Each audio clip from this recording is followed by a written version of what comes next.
Pemirsa, warga Kecamatan Sebangki, Pontianak, Kalimantan Barat digegerkan dengan penganiayaan seorang pria terhadap adik sepupunya dan bayinya yang masih berusia 4 bulan. Pelaku menganiaya dua korbannya dengan senjata tajam.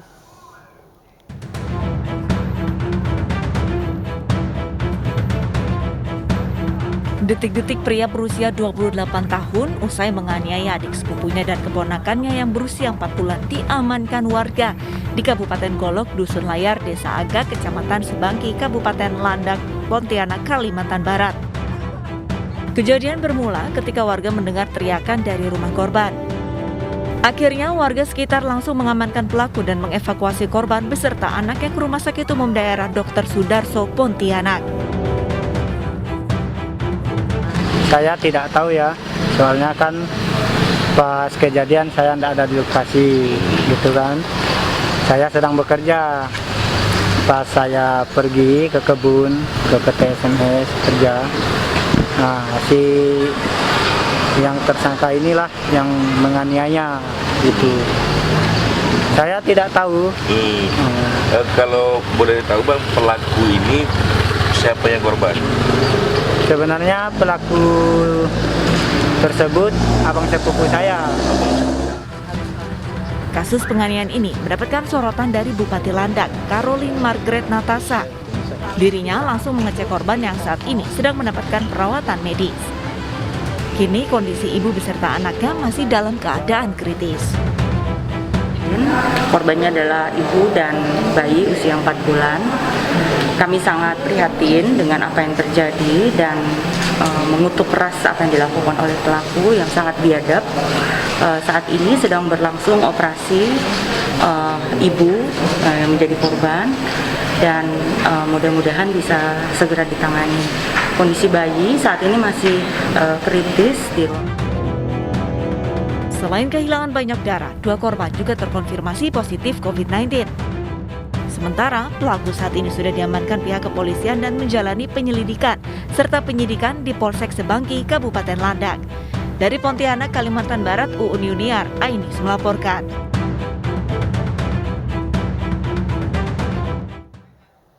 Untuk membahas kejadian tersebut terkait dengan pembacokan yang dilakukan seorang pria terhadap adik sepupu dan bayi berusia 4 bulan, saat ini sudah terhubung bersama kami Kapolsek Sebangki, Ibda Didik Pramono. Selamat siang Pak Didik. Selamat siang Ibu Beta. Baik, Pak Didik, sebelumnya saya ingin mengetahui apa hubungan pelaku dengan kedua korban. Baik, berdasarkan hasil keterangan dari warga bahwa hubungan pelaku dengan korban adalah masih kakak sepupu. Masih kakak sepupu. Lantas apa yang menjadi motif pelaku tega melukai sepupunya sendiri?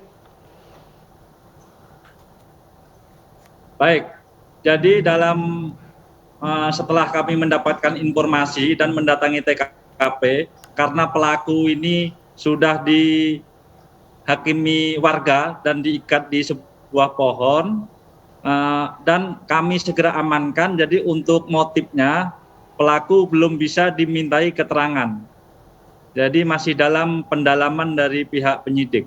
Baik, berarti hingga saat ini pihak kepolisian belum berhasil menggali keterangan penyebab pelaku ini berbuat anarkis ataupun juga sadis ini. Untuk saat ini polisi sudah memeriksa pelaku, namun pelaku belum bisa dimintai keterangan. Apa Bapak alasan pelaku belum bisa dimintai keterangan? Apakah ada gangguan kejiwaan atau kondisi kesehatannya kurang mendukung? Belum bisa dimintai keterangan karena yang bersangkutan pelaku ini karena ada luka juga lebam akibat amukan dari massa. Baik, berarti hingga saat ini pelaku masih dalam perawatan di rumah sakit, begitu Pak Didik? Jadi pelaku saat ini sudah kita amankan dan dalam perawatan medis klinik dari Polres Landak. Baik, lantas bagaimana kondisi kedua korban? Apakah sudah membaik? Untuk korban saat ini sedang dirawat di Rumah Sakit Sudarso dan kemarin dan hari ini rencananya untuk anak akan menjalani operasi dan keadaannya saat ini untuk ibunya sudah mulai sadar. Mm-mm. Baik, kedepannya apa langkah pihak kepolisian Bapak untuk melakukan penyelidikan kasus ini, mengingat motifnya sendiri belum terkuak hingga saat ini? Baik, kami tetap mendalami kasusnya, jadi penyidik terus berupaya mengumpulkan saksi-saksi di lapangan, dan kami juga sudah mengamankan senjata yang digunakan untuk melakukan penganiayaan berupa parang. Dan untuk motifnya sendiri memang dalam proses penyelidikan dan penyidikan lebih lanjut, masih dalam pendalaman pihak penyidik. Berdasarkan keterangan keluarga atau mungkin orang tua korban, apakah memang ada permasalahan antara pelaku dengan pihak keluarga korban? Dari hasil di TKP bahwa untuk sebelum kejadian tidak ada masalah. Karena pada saat kejadian itu waktunya pagi, suami korban juga sedang bekerja ke kebun begitu. Jadi sebelumnya memang tidak ada masalah. Itu tiba-tiba kejadiannya seperti itu. Jadi pas saat saya ke TKP, korban tuh udah tergeletak di depan rumahnya, dan ada saksi meminta tolong. Kemudian kami amankan korban ke Puskesmas terdekat. Kami amankan pelaku juga ke Polsek, demikian. Oke, terima kasih Bapak Didik Pramono atas informasinya. Kami tunggu Bapak terkait dengan penyelidikan terbaru atas kasus ini. Selamat bertugas kembali.